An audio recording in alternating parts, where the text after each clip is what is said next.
Nabi mengatakan, sejak saya diutus sampai umat ini serentak wafat di muka bumi habis, kalian akan menjalani 5 fase sejarah. Dari 5 fase ini, saksikan dan buktikan. Lihat sekarang, kita sudah ada di fase keempat. Fase keempat ini pun sudah di penghujungnya. Kita akan masuk ke fase kelima.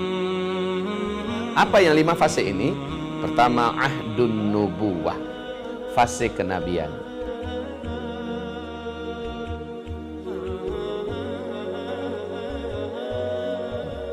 Fase kenabian umat Islam langsung dipimpin oleh Nabi Muhammad SAW. Fase ini telah berakhir dengan wafatnya Nabi Muhammad SAW. Masuk pada fase kedua. Fase kedua adalah khilafah ala minhajin nubuwah, kekhalifahan khulafaur rasyidin dengan konsep kenabian. Fase ini kata Rasulullah berjalan selama 30 tahun. Subhanallah kaum muslimin, ternyata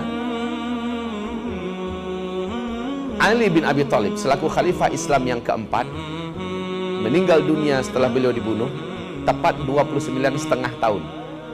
Lalu Nabi mengatakan 30 tahun, berarti 6 bulan lagi, Allahu Akbar, 6 bulan ini kaum muslimin sepakat menyerahkan kekhalifahan kepada Hasan bin Ali bin Abi Thalib. Hanya 6 bulan. Hasan bin Ali mempersatukan kalimat kaum muslimin yang ketika itu sedang pecah dua. Hasan bin Ali persis seperti kata Nabi, cucuku ini di tangannya nanti kalimat kaum muslimin akan kembali bersatu. Ternyata benar, di tangan Hasan hanya 6 bulan setelah dia memegang tampuk kekhalifahan, diserahkan kekhalifahan itu kepada Muawiyah bin Abi Sufyan yang saat itu ada di negeri Syam. Memimpin.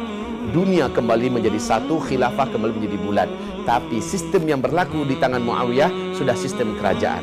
Ketika dia meninggal, ahli warisnya yang langsung menggantikan. Nah, kaum muslimin, inilah yang dia disebut dengan fase ketiga. Mulkan 'addan, fase kerajaan-kerajaan yang menggigit. Maksudnya, sang khalifah tetap namanya khalifah, tetapi sistem yang digunakan sudah sistem kerajaan. Jadi yang khilafah sudah selesai, genap 30 tahun, ini masuk sistem kerajaan. 1227 tahun. Ini yang paling lama Pak, fase ketiga. Di dalamnya diisi oleh 3 dinasti. Dinasti Bani Amawiyah, dinasti Bani Abbasiyah, dan dinasti Bani Uthmaniyah.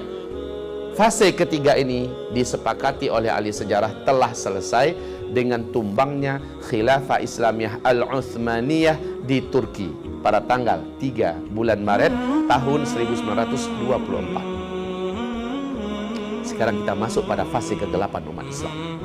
Fase umat Islam tidak dipimpin oleh seorang khalifah pun saat ini.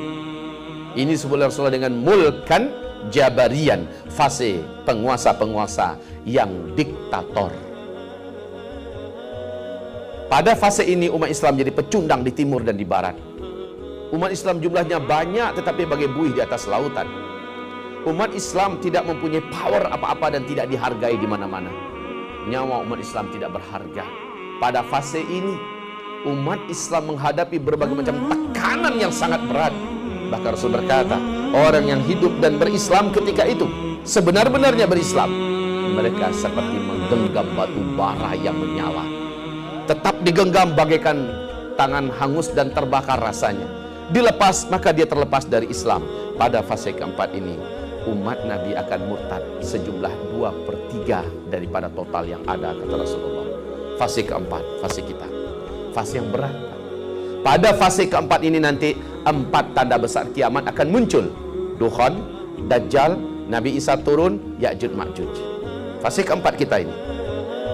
Pada fase kelima enggak lama, bumi ini aman, seaman-amannya, kata Rasulullah. Bumi sudah kembali dipimpin oleh khilafah Islamiyah.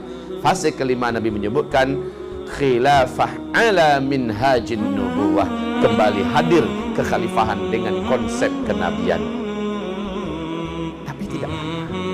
Nabi mengatakan 7 tahun atau 8 tahun, paling lama 9 tahun, fase kelima ini selesai. Masya Allah.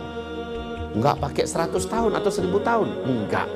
Hanya 7, 8 atau 9 tahun. Fase kelima ini habis.